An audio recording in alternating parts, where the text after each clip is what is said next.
اعوذ باللہ من الشیطان الرجیم بسم اللہ الرحمن الرحیم یا ایہا الذین آمنوا اجتنبوا کثیرا من الظن ان بعد الظن اثم ولا تجسسوا صدق اللہ العظیم وصدق رسولہ النبی الکریم وَنَحْنُ عَلَى ذَلِكَ لَمِنَ الشَّاهِدِينَ وَالشَّاكِرِينَ وَالْحَمْدُ لِلَّهِ رَبِّ الْعَالَمِينَ رَبِّ اشْرَحْ لِي صَدْرِي وَيَسِّرْ لِي أَمْرِي وَاحْلُلْ عُقْدَةً مِّن لِّسَانِي يَفْقَهُوا قَوْلِي إِنَّ اللَّهَ وَمَلَائِكَتَهُ يُصَلُّونَ عَلَى النَّبِيِّ يَا أَيُّهَا الَّذِينَ آمَنُوا صَلُّوا عَلَيْهِ وَسَلِّمُوا تَسْلِيمًا اللهم صل على سيدنا ومولانا محمد معدن الجود والکرم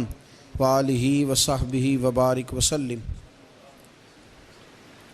تمام تعریفیں، حمد و ثنا اللہ تعالیٰ جل مجدہ الکریم کے لیے، درود و سلام نبی اکرم نور مجسم شفیع معظم احمد مجتبیٰ جناب حضرت محمد مصطفیٰ صلی اللہ تعالیٰ علیہ وسلم کی ذات والا صفات کے لیے حمد و صلات کے بعد قرآن مجید سورۃ الحجرات کی آیت نمبر 12 میں اللہ کریم نے فرمایا یا ایھا الذین آمنوا اجتنبوا کثیرا من الظن ان بعد الظن اثم۔ اے ایمان والو، بہت سارے گمانوں سے، بہت سارے خیالوں سے بچو۔ فرمایا بعض گمان بھی، بعض خیال بھی گناہ ہیں۔ کیسے بچیں؟ فرمایا ولا تجسسوا، یہ جاسوسی چھوڑ دو، یہ کسی کی باتوں، چھپی ہوئی باتوں کو تلاش کرنا چھوڑ دو۔ اس سے تم گمانوں سے بچو گے، وسوسوں سے بچو گے، خیالات سے بچو گے۔ نفسیاتی طور پر جو لوگ پاک صاف ہوتے ہیں نا، ان کی زندگی مطمئن ہوتی ہے۔ بہت زیادہ مال، دولت، وجاہت، شہرت کے باوجود جو لوگ نفسیاتی طور پر کسی میل کچیل کا شکار ہوتے ہیں، ذہنی طور پر، وہ ساری صلاحیتوں کے باوجود بھی کمزور، بے چین اور بے سکون رہ جاتے ہیں۔ زندگی میں گمان، سوچ، اپنی نفسیات کو ہمیشہ اچھا رکھیں۔ کبھی بھی اپنے آپ کو الجھاؤ کا شکار نہ ہونے دیں۔ جس آدمی نے سکون لینا ہے اس نے بھی یہاں سے لینا ہے، اپنے اندر سے۔ جس نے مطمئن ہونا ہے اس نے بھی خود بخود ہی ہونا ہے، اور جس شخص نے بے سکون رہنا ہے اس نے بھی خود بخود ہی رہنا۔ میرے نبی کریم علیہ السلام نے اپنے صحابہ کو مطمئن زندگیاں فراہم کیں، اطمینان بخش رویے حضور نے دیے۔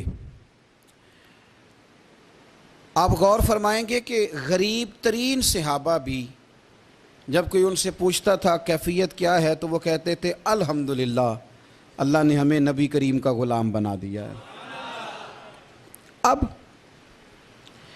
ہم خود اپنے آپ کو اتنا نفسیاتی طور پر کمزور کر لیتے ہیں، سوچ سوچ کے کہ فلانا بڑا ہو گیا ہے، میں چھوٹا رہ گیا ہوں، فلاں آدمی آگے نکل گیا، میں پیچھے رہ گیا ہوں۔ یہ چیز انسان کو کمزور کرتی ہے۔ انسان اگر یہ تصور کر لے کہ جو میرے حق میں بہتر تھا میرے رب نے مجھے عطا کر دیا ہے، اسے سکون نصیب ہوتا ہے، پھر نفسیاتی مسائل ختم ہوتے ہیں۔ بڑے بڑے سمجھدار لوگوں کو کالا جادو ہو جاتا ہے، اور بڑے بڑے عقل مند لوگ ہوتے ہیں جن کی بھابھی انہیں نظر لگا دیتی ہے۔ بڑے بڑے سمجھدار لوگ ہوتے ہیں کہ جن کی دکان کے آگے کوئی تعویذ پھینک جاتا ہے۔ بڑے سمجھدار لوگ ہیں لیکن وہ چھوٹی چھوٹی باتوں سے اتنے کمزور ہو گئے کہ سانپ سے ڈرتے ڈرتے رسیوں سے بھی ڈرنا شروع کر دیا۔ رسیوں سے، وہ جی میں صبح کل چل رہا تھا تو میرے پیچھے کوئی چل رہا تھا تو میں نے کہا سایہ ہوگا آپ کا، وہی ساتھ چلتا ہے۔ ایک حدیث ہے ترمذی شریف کی، اسے یاد کر لیں، بڑا نفع دے گی۔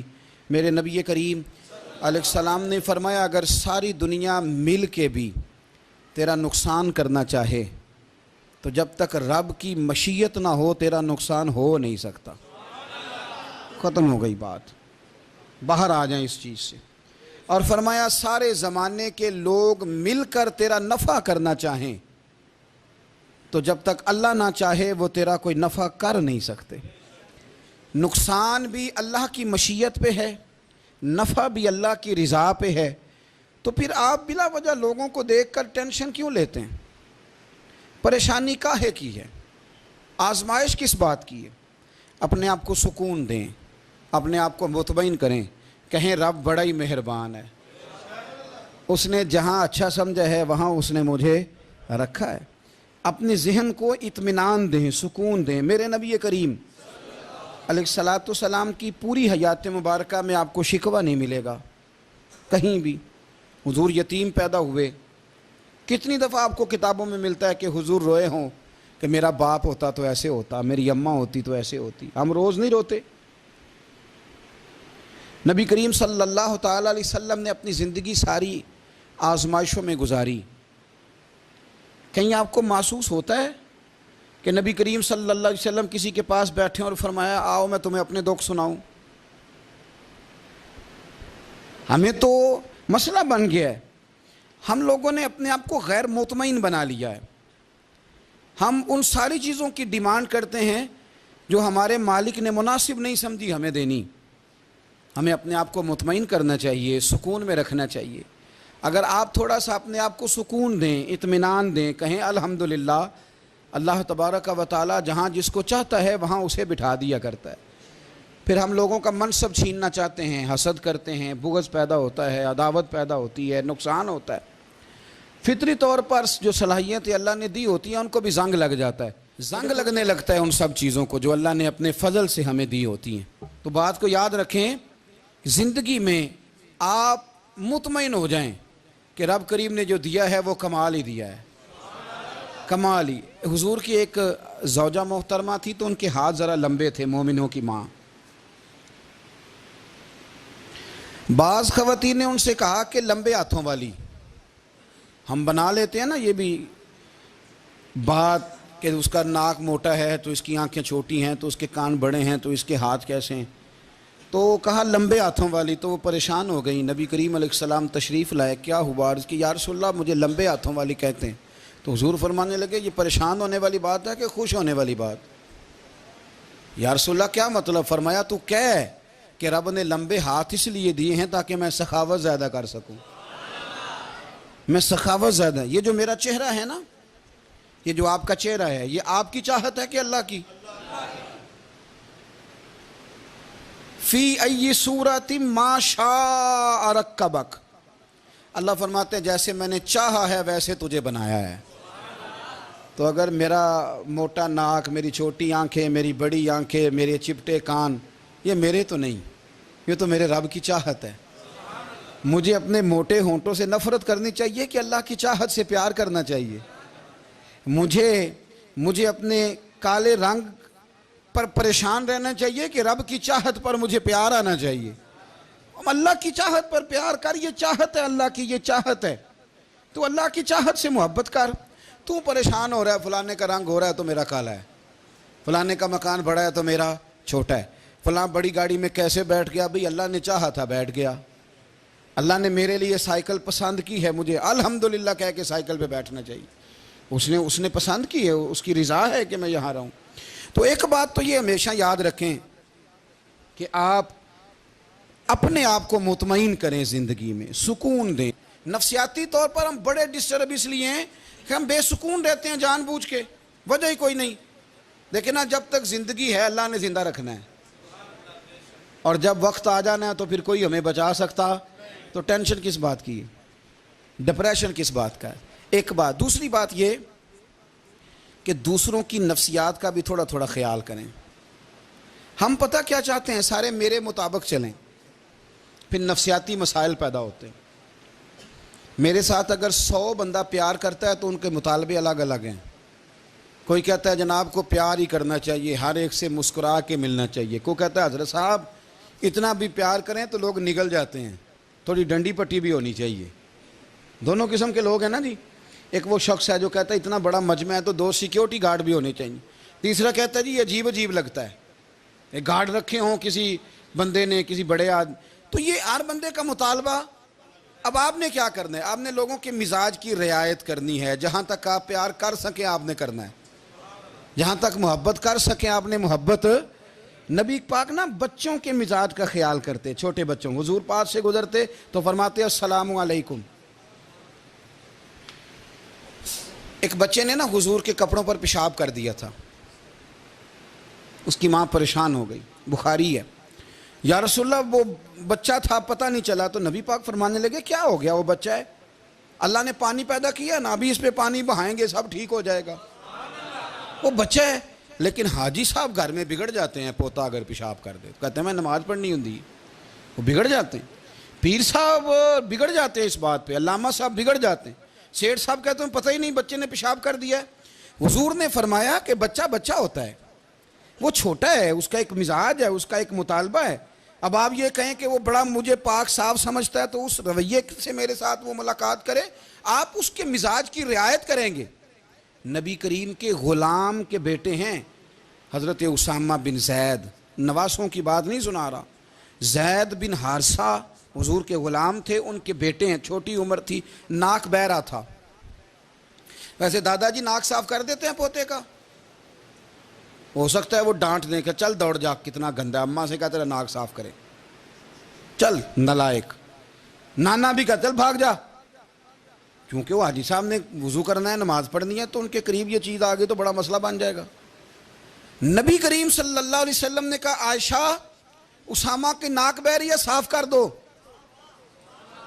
حضرت عائشہ کہتی ہے میں ذرا اٹھی کو کپڑا دیکھ لوں تو حضور جلدی سے اٹھے. ایک روایت تو یہ ہے کہ حضور نے ناک پونچھ دیا, اور دوسری میں کہ نبی پاک قریب پہنچ گئے. جناب عائشہ کہتے ہیں میں نے ہاتھ پکڑ لیا, میں نے کہا حضور کپڑا لینے گئی تھی آ گئی. کہتے ہیں میں نے اپنے ہاتھوں سے ان کی ناک صاف کر دی, ریٹ صاف کر دیا. اللہ کے رسول گویا میری طرف دیکھ کے مسکرائے, حضور راضی ہوئے. بچے تو بچے ہوتے ہیں, بچے تو بچے ہوتے ہیں. اب آپ کو بچہ حاجی صاحب مانے, پہلے نمازی صاحب مانے, آپ کو پہلے بچہ جو ہے وہ بڑا سیاںہ مانے, سمجھدار مانے, عقل مند مانے, پیر صاحب مانے. چھوٹا بچہ تو وہ نہیں مان سکتا. آپ اس کی نفسیات کے مطابق اس کے ساتھ چلیں. آپ رویہ وہ رکھیں کہ وہ بچہ ہے, وہ چھوٹا ہے. حضور بچوں کے پاس سے گزرتے تھے تو انہیں سلام کہتے تھے. آپ بھی کہتے ہیں, آج سے کہیں گے. حضور گزرتے چھوٹے کہتے السلام علیکم. اور نبی پاک صلی اللہ علیہ وسلم کبھی کبھی نا بچے کھیل رہے ہوتے تو حضور بیٹھ جاتے, فرماتے یار میرے سینے سے تو لگو.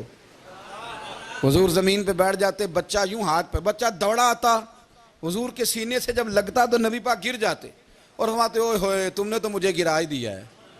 یہ بچوں کے ساتھ آپ جو رویہ رکھیں گے وہ میٹھا ہوگا. اب آپ کہیں گے چونکہ اب میں ایک عہدے پہ ہوں, میں ایک منصب پہ ہوں, تو یہ آپ کی نفسیاتی کمزوری ہے. پھر کیا ہوتا ہے, بچوں کو ڈانٹ کے رکھا جاتا ہے, بے جا ڈانٹ ڈپٹ, بے جا سختی, اور بے جا ان کے ساتھ رویے, اور ان کے ساتھ بڑی عجیب و غریب قسم کی جو ہے وہ ہماری جو ہے وہ گھٹن گیپ آ جاتا ہے بچوں کے درمیان. بچے, میں کہا کرتا ہوں, پھر بچے ہمیں دکھ نہیں سناتے, وہ پھر غلط آدمی کو دوست بناتے ہیں, پھر اس غلط آدمی کو اپنی بات بتاتے ہیں, غلط آدمی رازدار بن جاتا ہے. آپ ان کی نفسیات کے مطابق ان سے پیار کریں, انہیں ٹائم دیں. آپ دیکھیں یہ کیا سوچتے ہیں, کیا کہتے ہیں, کس طرح کا ان کا رویہ ہے بچوں کے ساتھ.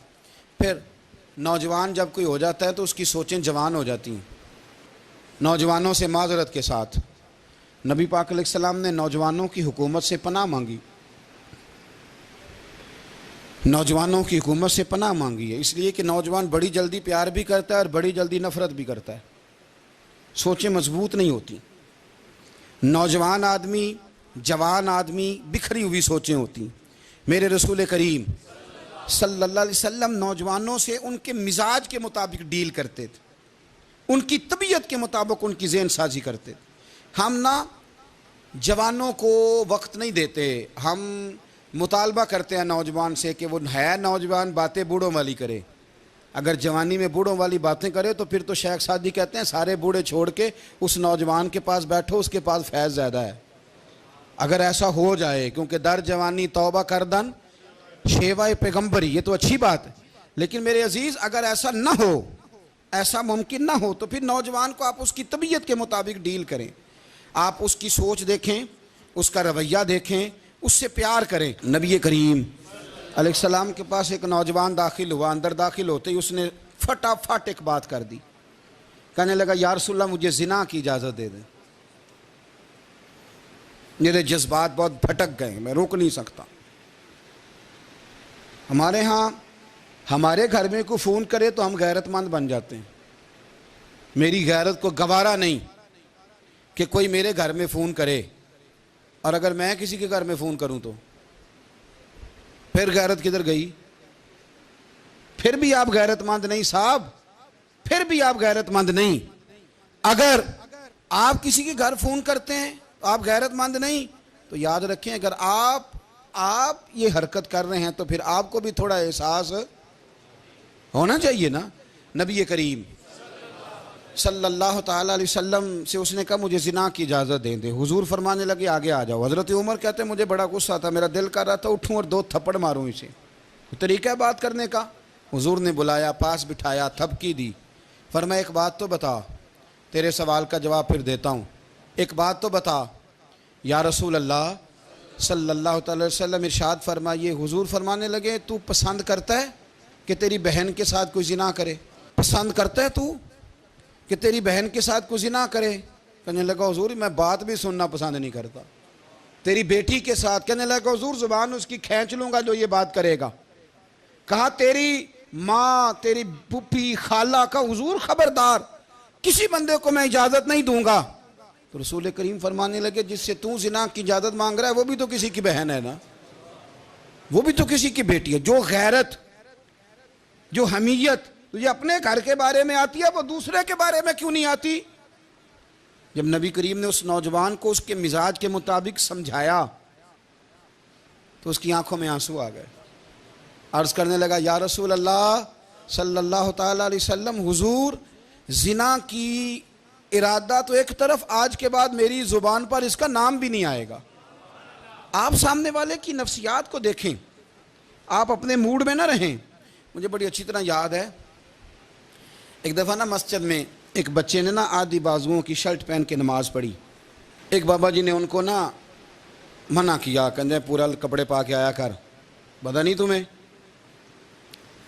وہ کہنے لگا، بچہ کہنے لگا نماز ہو جاتی ہے، بازو آپ فولڈ کر کے ایسے کر کے، بڑے بازوؤں فولڈ کر کے پڑھیں گے تو کراہت ہے، لیکن ویسے بھی آدھے بازوؤں والی شرٹ میں نماز ہو جاتی ہے، لیکن اچھا عمل نہیں، اچھا یہی ہے کہ آپ کے بازو پورے ہوں۔ تو بزرگ ان سے کہنے پورے کپڑے پہنو، کہنے لگا بھئی ہو جاتی ہے نماز، میں بھی تھا۔ تو مجھے انہوں نے کہا جی حضرت صاحب بات سننا، میں نے کہا جی حکم۔ کہنے لگے ان کپڑوں میں نماز ہو جاتی ہے؟ میں نے کہا جی ہو جاتی ہے۔ کہندے لگتا ہے منڈا چودھریاں دا ہے، منڈا لگتا ہے چودھریاں دا ہے۔ فٹافٹ اسی وقت انہی پیروں پہ میں کہا جی ہے واقعی چودھریاں دا بچہ، لیکن مسئلہ یہ ہے کہ دین چودھری کے لیے بھی وہی ہے اور غریب کے لیے بھی۔ تو آپ اس بچے بیچارے کو اندر آنے تو دیں، اس کو مسجد میں داخل ہونے دیں، انشاءاللہ کپڑے بھی ٹھیک پہن کے آ ہی جائے گا۔ لیکن ہم نے تو ذہن بنا لیا ہے کہ ہم نے اپنی مرضی کے مطابق لوگوں کو قابو کرنا ہے۔ ہم لوگوں کی ذہن کے مطابق اترنے کو تیار نہیں، بس سارے میرے مطابق چلیں۔ یہ تو بات کو پیشوا کرے گا، مقتدا کرے گا، وہ بھی سمجھائے گا۔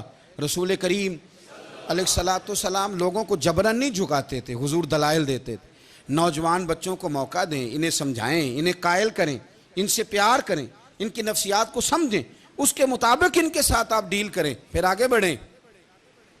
عورتوں کے بارے میں میرے نبی کریم علیہ السلام نے بڑی نصیحت فرمائی ہے۔ محبوب کریم فرمانے لگے عورت ٹیڑھی پسلی سے پیدا کی گئی ہے، سیدھا کرنا چاہو گے ٹوٹ جائے گی، یہ جیسی ہے اس کے ساتھ ویسے ہی گزارا کرو، اس کی نفسیات کو سمجھ جاؤ۔ عورت تھوڑا سا چاہتی ہے کہ وہ کھانا پکائے تو اس کی تعریف کر دی جائے، تو بھئی کھڑی ہے صبح سے باورچی خانے میں، 2 لفظ بولنے میں کوئی حرج ہے؟ اور اگر کبھی نمک زیادہ ہو بھی جائے تو کیا خیال ہے، بیوی جان بوجھ کے زیادہ ڈالتی ہے؟ اس کا شوق ہے کہ اس کی انسلٹ ہو؟ ہمارا رویہ اتنا سخت ہوتا ہے، بعض اوقات اتنا تکلیف دہ ہوتا ہے کہ اس سے جذبات کو ٹھیس پہنچتی ہے، مزاج میں خرابی آتی ہے۔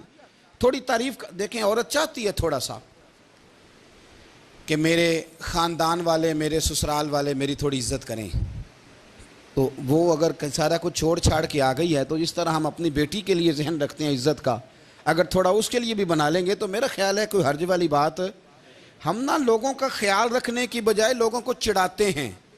ناراض تو نہیں ہو جائیں گے آپ؟ نہیں رہن دینے لگتا ہے تو ہو جانا ہے بھائی. چڑھاتے ہیں لوگ. کسی نے کہہ دیا نا کہ یہ میرے گھر نہ آئے آج کے بعد, باپ نے بیٹے کو کہہ دیا یہ تیرے رشتہ دار نہ آئے, وہ کہتا ہے تو سویرے ضرور آئیں, ویکھاں گا تینوں کیڑا ڈکدا ہے, آنا صبح. وہ کسی نے کہہ دیا نا اس گلی سے نہ گزرنا, کہنا میں ابھی گزروں گا, تو دیکھ لے جو تو نے کرنا ہے. ہم لوگوں کی نفسیات کے, بلکہ پتہ چل جائے نا فلانے کو فلان چیز بری لگتی ہے, اس کو لوگ زبردستی کرتے ہیں, چڑھاتے ہیں, نفرتیں پیدا کرتے ہیں, اس کے اندر غرور لاتے ہیں, مزاج کے اندر چڑچڑاپن پیدا کرتے ہیں. یہ کام نہ کریں. آپ اپنے لیے کیا گراؤنڈ بنا رہے ہیں کہ لوگ آپ سے نفرت کریں, لوگ تکلیف دیں آپ کو. یہ نوجوان بچے کسی نے ہارن دے دیا گاڑی کا, تو آپ اس نے گاڑی پیچھے کرنی نہیں, وہ ماں بدولت کو ہارن بجا دیا ہے. یہ مہذب قوموں کا یہ رویہ نہیں ہوتا. یہ تو وہ قومیں ہیں جو مطلب بڑی تنگ ہیں اپنے آپ سے. یہ بڑے آوازار لوگ ہیں.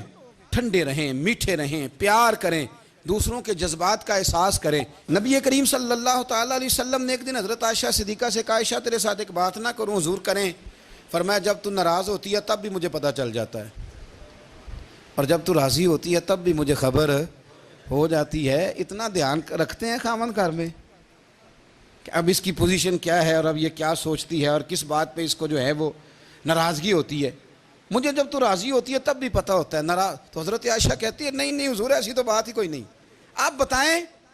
تو حضور فرمانے لگے جب میں کسی اور زوجہ کے پاس تھوڑا وقت گزار لیتا ہوں زیادہ, اور جب میں آتا ہوں تو ناراض ہوتی ہے. یا رسول اللہ آپ کو کیسے پتا؟ فرمایا بتاؤں. حضور بتائیں. فرمایا اس وقت جب تو قسم اٹھاتی ہے تو کہتی ہے لا و رب ابراہیم, مجھے ابراہیم کے رب کی قسم. اور جب تو مجھ سے راضی ہوتی ہے تو کہتی ہے لا و رب محمد, مجھے محمد کے رب کی قسم. تو پھر حضرت ابراہیم کا نام لے لے کے حضرت عائشہ کہنے لگی محبوبہ قربان جاؤں, بات بالکل ٹھیک ہے. ایسے ہی ہے یا رسول اللہ, بالکل بالکل ایسے ہی ہے. جب تھوڑی خفگی ہوتی ہے تو میں یہ کام, تو حضور تو لوگوں کے مزاج کا خیال کرتے تھے. نبی کریم کو تو پتہ ہوتا تھا, لیکن ماں بدولت کہتے ہیں سارے میری مرضی کے مطابق چلیں. ہاں میں نے زندگی میں یہ تجربہ بھی کیا ہے کہ آپ لوگوں کا خیال رکھنے لگ جاتے ہیں تو لوگ خراب بھی ہو جاتے ہیں, اس میں کوئی شک نہیں. وہ سمجھتے ہیں شاید میری ضرورت بڑی ہے. نہ یہ بات نہیں بھائی, بات کچھ اور ہے. حضور رحمت للعالمین ہے نا, تو کافر ہے یا منافق ہے, حضور کی تو ڈیوٹی ہے پیار کرنا. لیکن کافر کو تو چاہیے نا کلمہ پڑھے, منافق کو تو چاہیے نا مومن بنے. او بھائی میں نے کہا وہ بزرگ ہیں, ان کی ذمہ داری ہی پیار کرنا ہے, وہ جو بھی جائے گا اس سے. لیکن تو بتا تو نے پیار میں سے سیکھا کیا ہے, لیا کیا ہے, تیرے اوپر اثر کیا ہے. پیار کرنا, شفقت کرنا اور ہے, یہ جملہ میرا یاد رکھنا. پیار کرنا کسی سے اور ہے, اور اس سے راضی رہنا یہ بات اور ہے.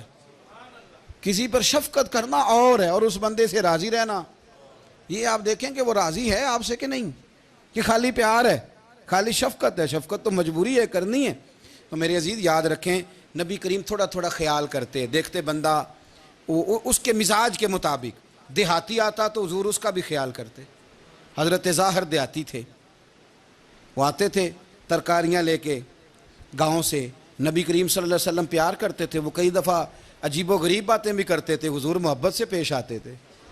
آپ سامنے امام حسن کے پاس ایک بندہ ہے, بڑی مزیدار بات داتا علی اجویری نے لکھی, مجھے پڑھ کے بڑا ہی مزہ آیا اور سمجھ بھی آئی کہ اہل بیت نبوت کی اصل مخالفت کون کرتا ہے. ایک شخص آیا تو اس نے آ کے نا معاذ اللہ حضرت مولا علی شیر خدا کو, معاذ اللہ ثم معاذ اللہ, امام حسن کے والد کو برا بلا کہا. پھر امام حسن کو کہا, وہ برا بلا کہتا جا رہا ہے, امام حسن مسکراتے جا رہے ہیں, ہنستے جا رہے ہیں. انجوائے کرنے کا آپ کا موڈ بن جائے تو سب کچھ انجوائے ہو سکتا ہے, لیکن اگر آپ نے مرچیں دانتوں کے نیچے رکھ کے اچھی طرح چبا لی ہوں اور کانوں سے بھی دھواں نکل رہا ہو, تو پھر تو بھائی کوئی چیز بھی انجوائے نہیں ہوتی. پھر تو قصور یہ ہے کہ مرچیں نہیں چبانی تھی, آپ نے اپنا مزاج خود بڑا کڑوا کر لیا ہے, وہ کیسے کام چلے گا. وہ آیا تو اس نے آ کے نا امام حسن کو, آپ کے والد کو, معاذ اللہ ثم معاذ اللہ, نقل کفر نہ باشد, برا بلا کہا.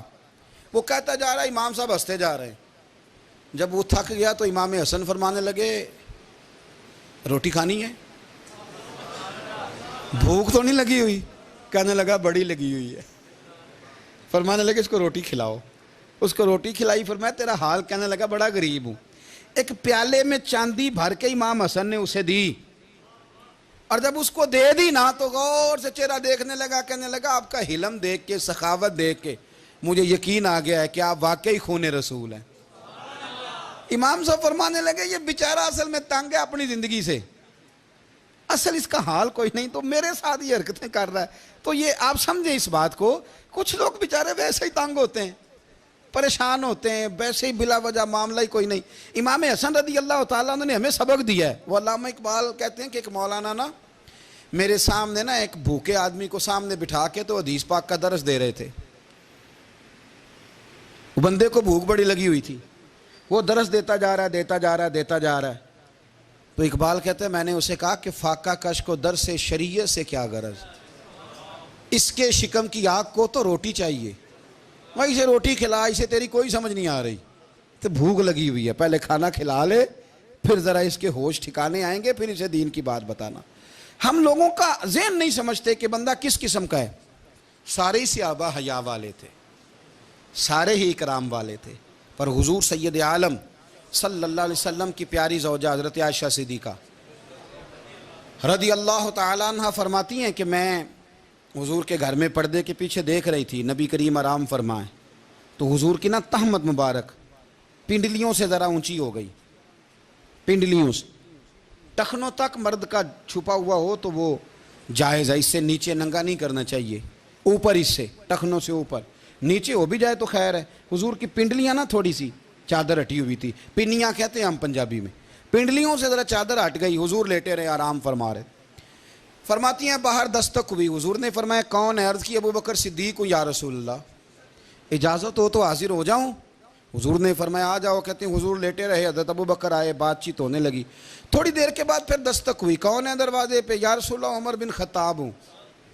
فرمایا آ جاؤ، آ گئے، بات چیت ہوتی رہی، تھوڑی دیر کے بعد عثمان غنی آئے، یا رسول اللہ آ جاؤں؟ فرمایا عثمان ذرا ٹھہر۔ حضرت عثمان ٹھہر گئے، نبی کریم اٹھ کے بیٹھے، چادر مبارک پنڈلیوں کے گرد لپیٹی، اپنے کرتے کو سیدھا فرمایا، کہا عثمان آ جاؤ۔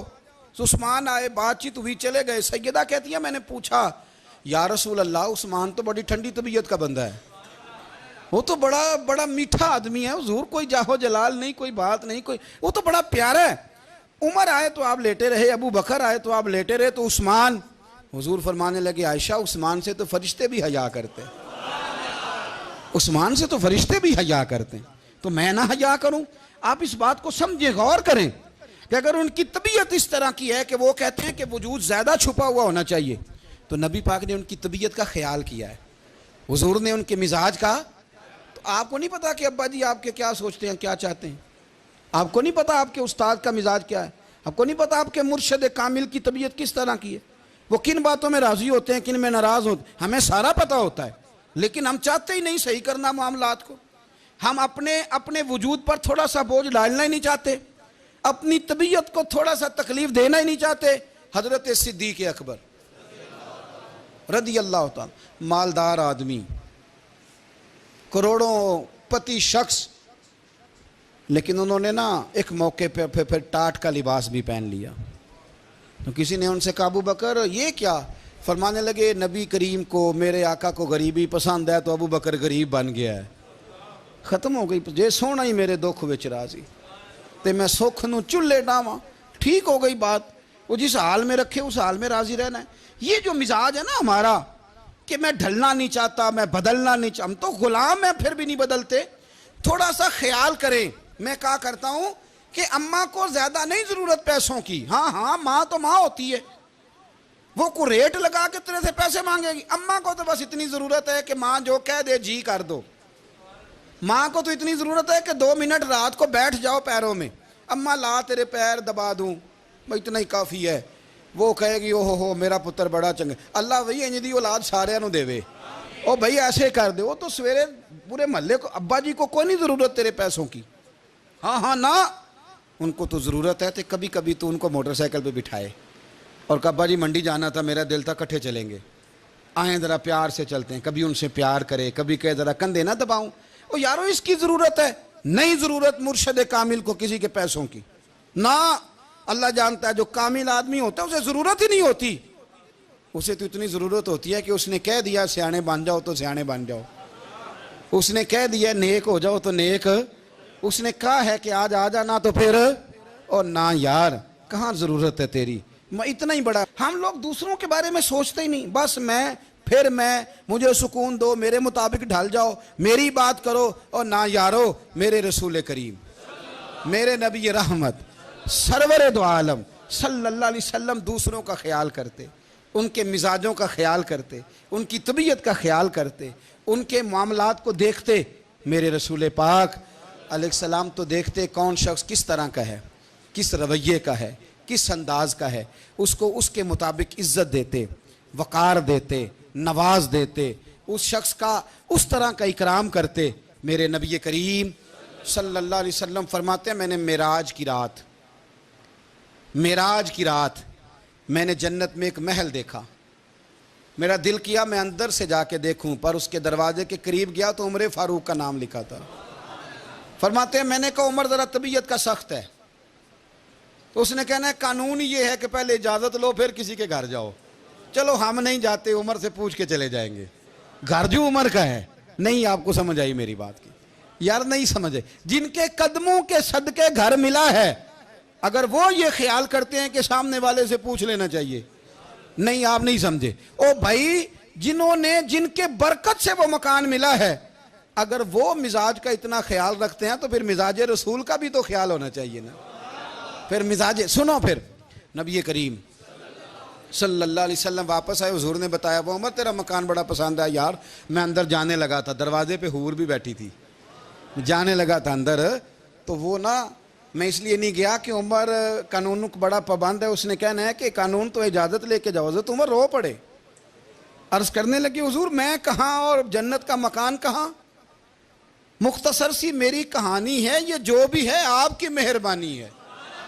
تو حضرت عمر رو پڑے، لیکن میرے رسول کریم صلی اللہ علیہ وسلم اب اتنا حضور خیال کرتے تو جناب عمر پتہ کون تھے، جرت نہیں تھی کسی مائی کے لال کی کہ عمر کے سامنے کھڑا ہو سکے، ہاں جس کے سامنے شیطان نہ ٹھہر سکے، نکل جاتا ہے شیطان بھی، لیکن صحابہ کہتے ہیں جب کبھی حضور کے چہرے پہ شکن آتی تو اتنا وجود ہم نے کسی کا کامتے نہیں دیکھا جتنا عمر کانپا کرتے تھے، کبھی تاری ہوتی تھی، وہ دلیر میں کہیں اور ہوں، یہاں تو میں غلام ہوں، یہاں تو میں نوکر ہوں، دعا منگیا کرو سنگیو کتے مرشد نہ روس جاؤ، رو پڑتے۔ اور طریقہ کیا ہوتا، زمین پہ کونیاں رکھ کے کونیاں گھٹنے، اب میں آپ کو کر کے کیسے دکھاؤں، حدیث صحیح میں موجود، یہ کونیاں زمین پہ رکھ کے جیسے بچے نہیں چلتے، کونیاں دونوں زمین پہ حضرت عمر رکھ دیتے، اور یوں کونیاں رکھ کے تو یوں ہاتھ باندھ دیتے حضور کے سامنے، نیچے کونیاں اور ہاتھ باندھتے، اور پھر روتے جب حضور ناراض ہوتے، تو کسی اور سے ناراض ہے نبی پاک، عمر سے نہیں، تو یوں دونوں ہاتھ بچھا دیتے، یوں ہاتھ باندھتے اور کہتے رضیت باللہ ربم وبالاسلام دینم ونبینا محمد صلی اللہ علیہ وسلم، یا رسول اللہ میں بڑا راضی ہوں کہ اللہ میرا رب ہے، حضور میں بڑا راضی ہوں، حضور میں بڑا راضی ہوں کہ اسلام میرا دین ہے، و محمد نبیم و رسولہ، اور میں بڑا راضی ہوں کہ اللہ نے محمد کو نبی اور رسول بنایا ہے، حضور بڑا راضی ہوں، مہربانی فرما، بڑا راضی ہوں۔ یہاں پیر سید علی حسین شاہ صاحب اشرفی رحمۃ اللہ علیہ کچوشا شریف کے بزرگ تھے، اور شان یہ تھی کہ چہرہ غوث پاک سے ملتا تھا، وہ تھوڑا سما کے قائل تھے، سما کے، یعنی وہ والا سما نہیں جو اب ڈھول ڈمکے کے ساتھ ہوتا ہے، کچھ اس میں اشعار پڑے جاتے تھے، اور بعض ایسے شعر تھے جن پر باپ بزرگ کہتے تھے نہیں ہونے چاہیے، یہ رائے کا اختلاف۔ ان کے یہاں ایک خلیفہ تھے سید ابو البرکات شاہ صاحب، مفتی اعظم پاکستان، وہ خلیفہ ہیں لیکن بڑے عالم تھے۔ سید صاحب یہاں آئے تو لوگوں نے کہا حضور کو شعر پڑھیں، تو آپ فرمانے لگے یہ میرا مرید مفتی اعظم ہے، یہ منع کرتا ہے، یہ ان باتوں سے منع کرتا ہے، تو یہاں نہیں پڑھنے۔ لوگوں نے کہا حضور مرید کی بھی ماننی ہے، میں نرا مرید نہیں، مفتی بھی تو ہے نا، قرآن و سنت کی روشنی میں منع کرتا ہے۔ تو اتنا لوگ خیال کر لیتے تھے دوسروں کے مزاج، اور یارو ہم تو بوجھ بنتے ہیں، ہم تو چڑھاتے ہیں جس کے، اور میں دیکھتا ہوں دنیا چڑھ چڑھ کے پاگل ہو گئی، چڑھاتے ہیں ایک دوسرے کو تکلیف دیتے ہیں، اذیت میں مبتلا کرتے ہیں۔ ہم لوگوں نے اب تھپڑ مارنے بند کر دیے ہوئے ہیں، اب ہم ڈنڈے نہیں مارتے، اب ہم نفسیاتی تکلیفیں دیتے ہیں، نفسیاتی ذہنی طور پر ٹارچر کرتے ہیں، ہم لوگوں کو اتنا تکلیف میں مبتلا کرتے ہیں کہ لوگ پاگل ہونے کے قریب آ جاتے ہیں، خودکشیاں ہونے لگی ہیں۔ اگر ہم نفسیاتی طور پر پیار کریں، سامنے والے کو ذرا عزت دیں، ذرا اس کے جذبات کا خیال کریں، ذرا اس کی طبیعت کے مطابق چلیں، ذرا تھوڑا سا محبت کر لیں، پیار کر لیں، بڑی دنیا بچ جائے گی، بڑے سارے لوگ قریب آ جائیں گے۔ میرے رسول پاک علیہ الصلاۃ والسلام نا بمنزلہ طاقت کے بوجھ ڈالتے تھے، بمنزلہ طاقت کے۔ حضور نام لے کے بھی کہہ سکتے تھے عبد الرحمن تو مالدار ہے، دے اتنے پیسے جہاد میں، عمر تو مالدار ہے، دے پیسے، عثمان غنی دے، یہ نہیں حضور نے کبھی فرمایا۔ اعلان کر دیا بھئی جہاد کا موقع ہے، اپنا اپنا حصہ ڈالو۔ حضور کسی شخص پر کوئی بوجھ، اپنے آپ کو بوجھ نہ بنائیں۔ اسلام نفسیاتی مسائل کا حل بتاتا ہے کہ آپ پیار کریں۔ میں اکثر کہتا ہوں کہ ہمارے گھروں میں بہت سارے بیمار ایسے ہیں جنہیں دوائی کی نہیں، ہماری توجہ کی ضرورت ہے۔ بہت سارے بیمار اس قسم کے ہیں جنہیں صرف آپ کی مسکراہٹ کی ضرورت ہے، جنہیں صرف آپ کا دھیان رکھنے کی ضرورت ہے۔ آپ تھوڑا دھیان کریں، تھوڑا پیار کریں۔ اگر آپ کو لگتا ہے نا کہ سامنے والے کے مکان کے آگے کوڑا پھینکنے سے اس کو ذہنی اذیت ہوتی ہے، تو خدا را، آپ کو پتہ ہے مسلمان خوش ہو جائے تو اللہ بھی خوش ہو جاتا ہے۔ اور حضور فرماتے ہیں مسلمان کو تکلیف ہو تو مجھے بھی تکلیف ہوتی۔ اس لیے ایک تو اپنے آپ کو خود مطمئن کریں، دوسروں سے مطالبہ نہ کریں، اور آپ کوشش کریں دوسروں کے مزاج کے مطابق، ان کی طبیعت کے مطابق، آپ شرعی تقاضوں کے اندر رہ کے آپ کوشش کریں کہ سامنے والا ہماری وجہ سے چڑے نہ، اسے اذیت نہ پہنچے، اسے تکلیف نہ ہو، ہمیشہ مدحت خیر الانام میں گزرے۔ دعا ہے یہ عمر درود و سلام میں گزرے۔